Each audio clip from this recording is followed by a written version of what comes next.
Hello, everybody, and welcome.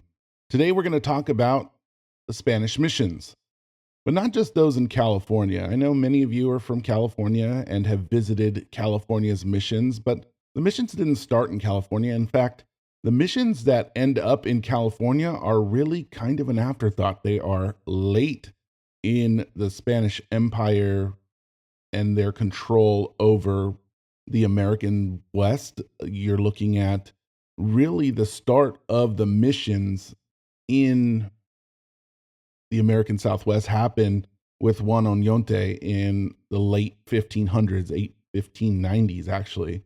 But by the 1600s, with the Spanish missions and settlements in New Mexico, the 1600s ushered in the golden age of the missions for the Spanish. Over several decades, the original seven Franciscan friars served as the foundation for building more in the surrounding pueblos of New Mexico. The ancestral pueblo were almost ready made for the insertion of the Catholic faith and their houses of worship. The Spanish took control through force, acting as operatives of the economy and inserting their religious practices. Mission churches were built using locally available materials at sites that were sometimes already religiously significant, taking the landscape's character and incorporating the iconography and color palettes of local tribes. The Catholic faith is often accused of being very inflexible, which may be true in the sense of traditional Europe, but not in the situation of the missions in North America. These missions varied greatly, and primarily due to the fact that indigenous tribes varied greatly, and so do many of the materials in the Southwest, all the way from Texas, New Mexico, Arizona, California. Some were true masterpieces of adobe. Pecos and Acoma in New Mexico are examples of that, while others were made of stone. If you're thinking about the Alamo, or maybe you've been to the San Juan Capistrano mission in California, that one is actually quite interesting because there is an old adobe mission with tile topped roof sitting right next to a version of the Mission 2.0 at San Juan Capistrano, which was built of stone. That one, of course, came down during the 1812 Wrightwood earthquake, one of the biggest earthquakes in California's history. And maybe because of that, they abandoned that type of building style. But typically, each included a walled yard in the front of the church, which served as a protected area. Sometimes it also worked as a cemetery for the dead, but often these areas are flanked by towers. These were both places of worship, but also a fortress of sorts, usually windowless with large wooden doors for entry. These buildings frequently served as economic centers of activity, not only due to Native American labor being tied to many of the missions and the padres who essentially managed the missions, but you also have light manufacturing, agriculture, and worship. One of the missions that comes to mind is Mission San Luis Rey, which is in Oceanside, California. It's a very big mission, but you approach it from the outside, and the quadrangle, the area where a lot of the economic activity would occur, is literally surrounded by a wall. And then you have a huge church tower, which, if you go up that church tower, you can see incoming threats from miles away. The same is true at Santa Barbara. If you ever have the opportunity to go to the Santa Barbara mission, you go up to those towers and you can see miles and miles into the horizon, into the ocean. You could see if ships are sailing in your way, and you can essentially call out the guards. And a lot of these missions also had local presidios as well, which basically serve as military bases that are there to protect the mission. So everybody's like working together to keep an economic stranglehold on not only the labor, but also all the products that are produced by the mission. Lots of these missions, of course, have the light manufacturing in terms of being a blacksmith and the metal and the things that they would need for the purposes of labor, but also they're producing agriculture. So some of them are are raising cattle. Some of them are producing wine. Grape wine brandy was a very popular one at the California missions because a lot of the people who landed in California were sailors, and that's what they wanted, and that's what they got. Hemp production is another one for the use of, again, sailors and ropes. That's in California. When you're talking about missions in other parts of the Southwest, you're talking about Arizona having citrus fruit, things like that, that they're able to trade for other things. Um, you're talking about cattle in Texas. All of these things are really this big, overreaching kind of economic grasp on the region. And they do that so they could essentially send it back raw materials to Spain. Spain manufactures, sells them out, and they control all the economic activity within their empires. And that's really the goal. So there's actually a lot to protect at these missions because again, they are economic centers and they are in control of much of that and they're protected by the soldiers. So when you're talking about these towers and people and watchmen and all that, of course, if you look at it from kind of a medieval perspective, they kind of look like a fortress, but then they're topped with a wooden cross and a bell usually, and that bell is used to call to worship. So they serve this dual purpose, right? And when you go inside, you'll see usually kind of this long hall with pews. Now, if you're looking at an active mission where they still offer mass and whatnot, but back in their original form, they didn't have pews. The natives were simply packed in there, shoulder to shoulder, and that's why at the San Juan Capistrano mission, when you have that 1812 earthquake in that stone building, that you're they literally had mass at that time. Um, as the earthquake happened, and people died, and the rocks fell on top of Native Americans who were in there worshiping at mass. They use these places as a way to bring in the local economy. Now, how do you do that? Well, a lot of the friars try to bring natives into the missions without violence. Of course, they are kind of this passive kind of disposition, and then the soldiers are kind of like the, the the tough ones, and so you have this element of like good cop, bad cop, right? And that's not to say that all the soldiers were bad or all the missionaries had ill intentions. It's kind of the role they played, which is interesting to think about, right? People don't really have the perspective to say, well, this is wrong. Some do, and some will make it that their mission and their point. But let's take another look at these missions. So when you're looking at the missions, a lot of the times the floor is just hard packed earth, very simple. The walls were decorated again with local palettes, local iconography. In New Mexico, for example, you got bison hides hanging on the wall. And though many of these missions were destroyed during the Pueblo Revolt of 1680, many have been restored and are either operating as churches and historical sites or just historical sites. In California, for example, there was like this mission revival period where they modeled their architecture to the Spanish missions. And then they have a lot of volunteer movements and things like that to restore the missions. And like I said, a lot of these missions are in tip top primo condition, probably looked better than they did when they were originally constructed. That what comes to mind in California is San Juan Capistrano. And then I would say probably like a Mission San Luis Rey is right up there with being, very kept up, very nice and whatnot. But then you go to La Purisma and it's a very different experience. It's isolated, there's no city around. You can kind of imagine cattle being raised there. You can imagine it being more of like a farm atmosphere. And most of these were that type of atmosphere. They were agrarian settlements, so to speak. So what is the reason for missionization in the American Southwest? I mean, quite honestly, could the Spanish have done it without the church? Probably.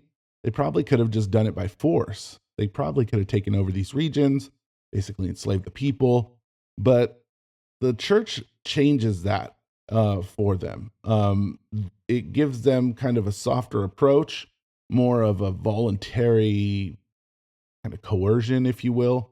And that works in a lot of ways. But the real motivation for the missions is to get as many souls as possible. So, and you're talking about a lot of these, well, first it's the Jesuits, then it's the Franciscans, Dominicans. There's all different types of groups, but the Franciscans in North America are very intent on the soul aspect, right? These are the most devout followers of the religion, and they are trying to get people to convert. Now, imagine yourself as a colonist, or let's just say you're a conquistador or soldier. What's the incentive for you? Well, initially, I would say it gets off to kind of a bad start with Columbus because you have these guys who are essentially warmongers, and that's what they do. They're not in it for souls, they're not in it for anything but personal wealth. And Spain makes it worth their while, essentially. So, to kind of set the stage of what happens, you have a Reconquista happening in 1492, Columbus landing in the Americas at the same time. 1519, you have Hernan Cortez finding his way into the Mexican mainland. 1521, boom, the Aztec Empire is conquered. They incorporate aspects of their society, they incorporate their soldiers, and basically start picking off tribes, heading north, heading south. Pizarro hits Peru in 1532, and they take over that empire. And now there's this great fervor to find more and more places, more and more great empires. And so, really, the best way to go, if Pizarro went north and he found gold, then there's got to be something up north, which is kind of hilarious when you think about it in a historical context. Uh, that the California gold rush happens after the Spanish because they were so intent on getting gold and it was right there all along and they never got it, which is pretty wild to think about. But anyhow, you're talking about a world in which there are very powerful European interests all trying to get to the resources of India, China, basically the Far East. And so everyone's looking for ways to get there. Well, the Spanish with Columbus end up in the Western Hemisphere. It becomes well known, but the French and the English are kind of at each other's throat during that time period. They have different objectives, we'll say, at that time. They are looking at domestic issues, they're looking at conflicts locally. And so Spain rapidly expands into the Western Hemisphere, gaining the upper hand in colonization efforts in the next couple of decades. But really, it's really about a whole century they have to get ahead of everything. And the way they incentivize people to join this cause and go to the Western Hemisphere, because it's like going into the great unknown. In the early years, the Spanish monarchy would incentivize their economic expansion by allowing their men to basically keep whatever they stole. And the Spanish government, in turn, would take a royal fifth, as it was called, or basically a 20% tax on whatever was taken. And then it's under their economic and social and political domain. And everybody kind of gets their cut. Um, and then it becomes this thing where I guess it happens with the English as well in their colonization efforts, but it's becomes about land. And land is great. Land is wonderful. And that's kind of the American dream. I think that could probably be said for just about anywhere in the world. Everybody wants to own their own piece of land. But then the problem becomes, well, how do you make money off that land?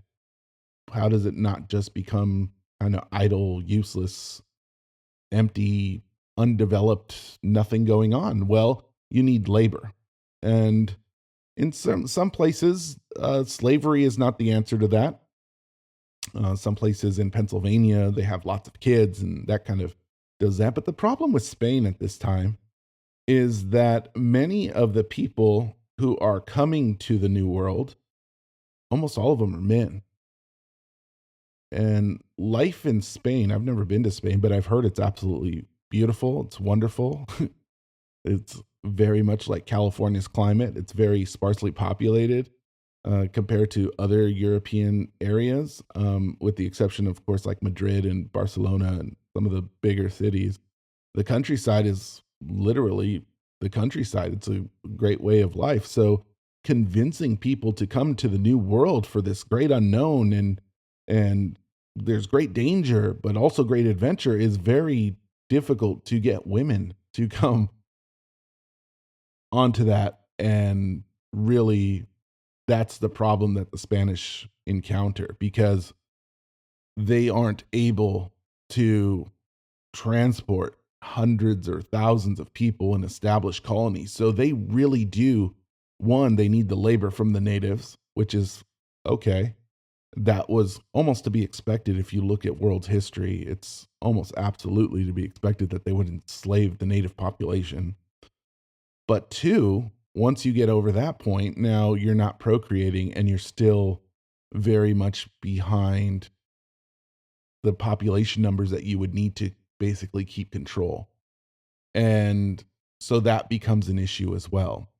But let's talk first about this encomienda system. And then this is basically saying, okay, you took the risk, you came to the new world, you conquered this.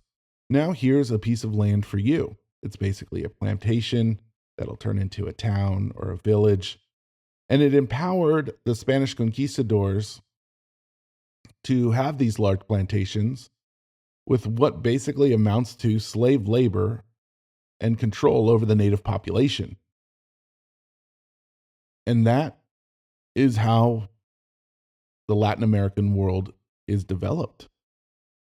A person who almost in every way owns these towns and receives tribute. Now, this is not a Spanish idea. This is something that is, I would say, maybe in our original software. If you look at Native American populations in the Southwest and other regions, California, in the Northeast, wherever, it's a tribute system. It's the big chief, and then sub chiefs, and you're paying tribute, and it goes uphill.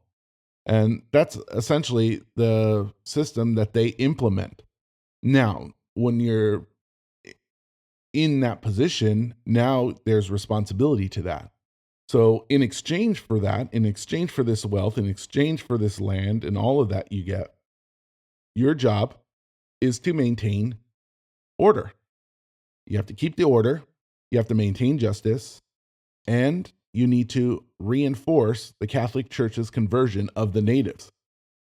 Now, what does that mean? Why would you do that? Well, because you're not going to expand economically unless you have the larger portion of the population. And that's the way that they expanded economically, was through control of the native population. And those unwilling to convert to the Catholic faith, well, now you are able to become an official slave. So, first way, you're an unofficial slave. Second way, you're an official slave. So, it's one of those things where people essentially had to pick their poison. And of course, there are always going to be people who object to this. Of course, the Catholic faith, the values and principles of the Catholic faith would tell you that this is wrong.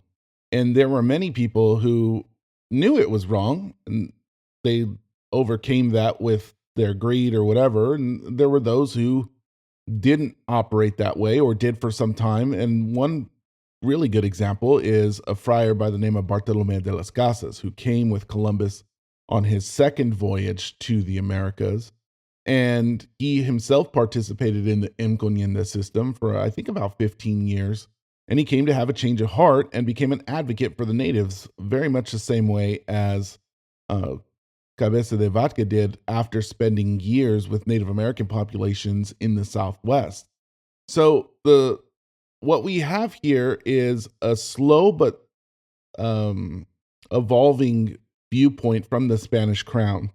because the Spanish crown, they know the king and queen, they're so distant, but they know when people are telling them, hey, these natives are being treated poorly. They should be citizens just like anybody else. And if you're the Spanish crown, do you, I mean, really have any objections to this? Yes and no, right? So let's go over that a little bit. So a lot of the royals looked at it and they said, well, what, okay, this is wrong. They understood that this is wrong, and these people are becoming Christians, and once you become a Christian, you can't be a slave. You can't enslave fellow Christians. So they shift from encomienda to repartimiento, which limits the labor demands made by essentially the plantation owner to 45 days per year from of labor from each adult male. Now, what's the problem with that? Yeah, it sounds good on paper, and a lot of this stuff sounds great on paper. But the problem with this is, in reality, who are the people in control in the new world? It's not the king, it's not the queen, it's the people at the local level. And if the people at the local level have the power, they control the food, they control the labor, they control almost every aspect of that reality for people. This does little to change the reality of people living on the ground and for the Native American population. So, the realities of colonization is that all of this will lead to not only a demoralization of Native societies throughout the hemisphere, but also the diseases of the Europeans coming to the Western Hemisphere wreak absolute havoc. So, when you think about like Native American populations, people say, oh, they were conquered. Well, yeah, that's okay. Weapons, okay, check to the Europeans. But the disease is really the ultimate killer.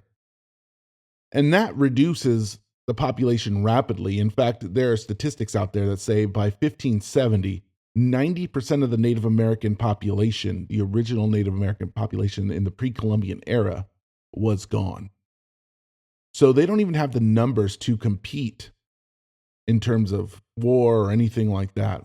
They're being decimated.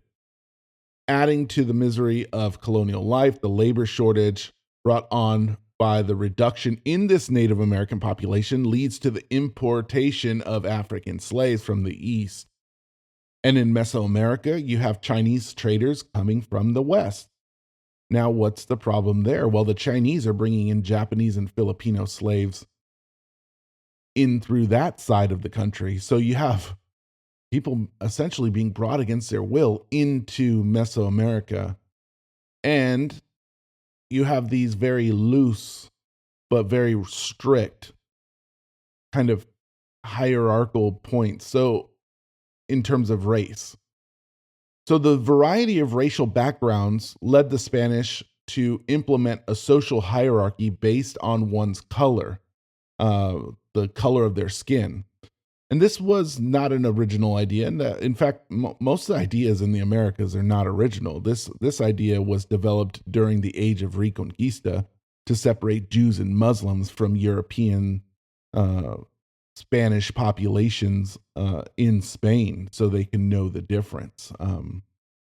And so they simply just brought that over, applied that to the Native Americans, said, "Boom, let's go." And that's how it goes. Because the truth is, they want to keep the power in the upper tiers, the 1 or 2%, as they say nowadays, right? 1 or 2% population, the elite. And so most of the men who come from Europe are white Europeans, Portuguese, Spanish. Sometimes you'll have others, but the lack of European meant that intermarrying was just a reality of life. And so if you were a poor individual coming from Spain looking to make your way in the new world, maybe as a colonist and whatnot, there's a high probability, if you were multi generational for sure, that you would likely have either indigenous ancestry, Chinese ancestry, maybe Japanese, Filipino, African, could be any of those.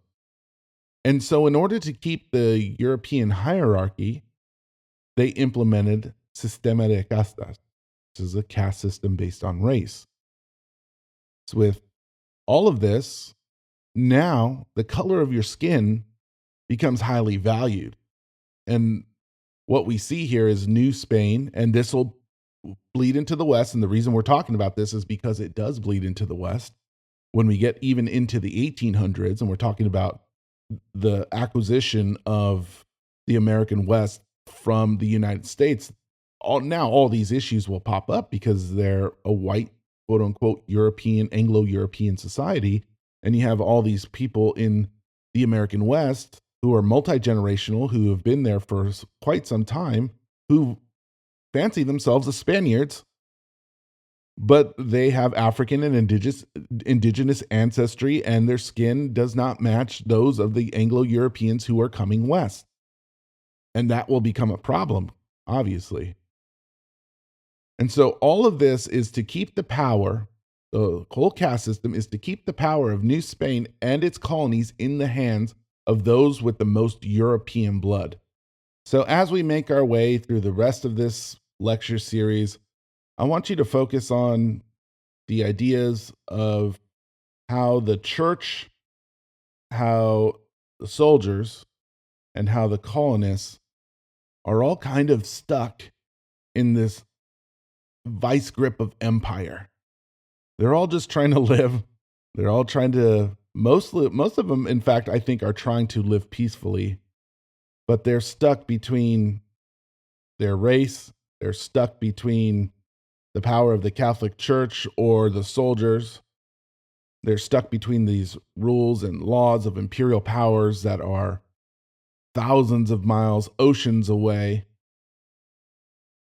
And then they're living in this world that is wildly violent, primarily because people are frustrated. And we'll see that in a lot of these interactions moving forward. The first one is Juan Oñonte. Of course, he is going to be accused of killing 800 men, women, and children, executing a bunch of essentially his colonists, his people, and natives all at once, just for turning their back on him. You'll have all types of violence at the California missions as well. Father Luis Jaime is murdered by the Kumeyaay Indians at the opening of San Juan Capistrano mission because they were tired of being whipped. You have attempted murders and kidnappings and all this stuff by other Native American tribes who are trying to themselves survive economically. You have Native Americans going to these missions because they become the only place of safety in some ways, in some areas. In Texas, in New Mexico, California is the same. And then you have the changing of ecological environments when you're talking about the importation of cattle. One example is in California, the bringing of cattle meant that when there were droughts, the Native Americans, they used to survive on the root bulbs that existed in the ground. Well, now you're talking about thousands upon thousands of cattle just eating all of those food resources, meaning that there's nothing for the Native Americans to eat during a drought. And so they are forced to come to the mission, convert to Catholicism, and essentially be enslaved labor. So you have that too. And then you have these colonists who are leaving Mexico City proper. They're trying to get as far away as they can from Mexico City, which is the epicenter of the idea that your skin color determines your destiny. So you have families heading north into these dangerous territories where Native Americans are hostile, that people are invading their territory, and you're trying to establish yourself. And the government doesn't care. They don't care. They send you up there. Good luck. See you later. And in some cases, in California, for example, there were years at a time where supply lines just never made it up. And then you have the church telling you, I know you farmed I know you farmed this 50 acres of corn and squash and whatnot, but I'm going to need to take all of that and I'll give you your ration. So that is the foundation of really the Wild West. Because California, Texas, you have New Mexico, Arizona, it's considered the Wild West in the 1800s during the gold rush and all of that. But all of these things that happened from the 1500s into the 1800s all really set the stage and the culture and the gun culture, the horses, the cowboys, the cattle, all of that is set in the early years. So let's get moving on it. We'll read our book chapter for the week. It is in a book called Mexicanos. It is focused on the colonization efforts in the 1500s all the way to 1821. It'll give us a nice broad historical viewpoint on what happened in the region. And then we'll move next week to the era of the American Revolution, moving more eastward and talking about how other places in the American West were affected by the American Revolution happening along the eastern seaboard, where you have a revolution happening with colonies against its empire, and they're successful. And they have a lot of these egalitarian principles that sound great on paper, and people get really excited about that. And you have goods coming from the United States after the 1700s through the Santa Fe Trail, coming from Missouri, American manufacturing, all ending up in California, in Texas, in New Mexico, and people saying, well, I kind of like that. And ideas spreading. That's the most dangerous for all of these governments, is the ideas spreading about the republic in the east, and those ideas coming into the west. Sometimes in roundabout ways. We'll talk about that. But for now, let's just read that chapter 2 in Mexicanos, and then we'll head to our discussion board and go from there. Bye now.